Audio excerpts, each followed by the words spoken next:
Jadi kalau orang dari wudhunya sudah keliru, cepat-cepat, asal basuh, asal usap, ini pasti akan berdampak pada keliru sholatnya. Tapi pertanyaannya, ada apa di balik sholat itu?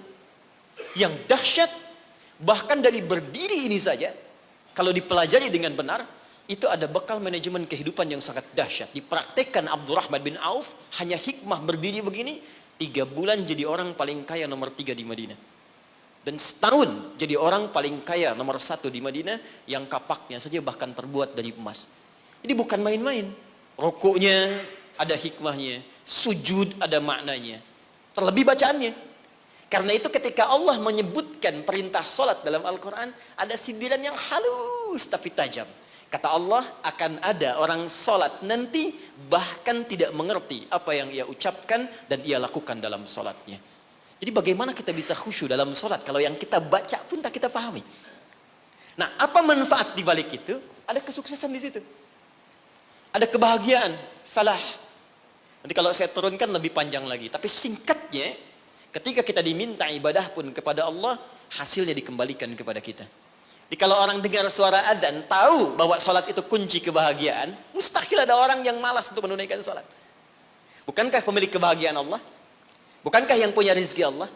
Bukankah yang punya kedudukan Allah? Qulillahumma malikal mulki tu'til mulka man wa tanzi'ul mulka mimman. Katakan Muhammad pada hamba-hambaku. Katakan Muhammad pada semua umatmu, aku yang punya kedudukan.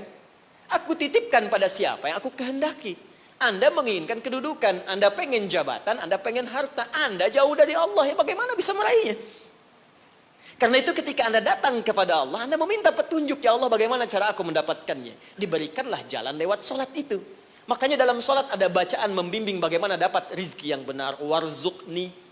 Bagaimana supaya Anda kerja nikmat tidak diganggu banyak orang. Wajburni.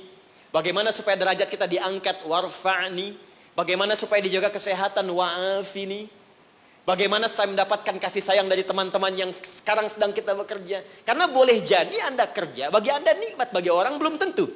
Karena itu nanti di fikih Quran, di manajemen bisnis dalam fikih Al-Quran, ada pernyataan begini. Ketika Anda sedang mengerjakan sesuatu yang besar, maka boleh jadi di sekeliling Anda pun mengincar hal yang sama yang sedang Anda kerjakan. Dan persaingan itu akan begitu ketat. Turunlah kemudian turunan-turunan yang ada di sekitaran itu. Siapa yang bisa menghentikan sifat iri hati di sekitaran teman-teman yang menginginkan proyek yang sama? Siapa yang bisa menghentikan hal-hal yang buruk yang mungkin menimpa ketika Anda mendapatkan tender yang sedang Anda kerjakan?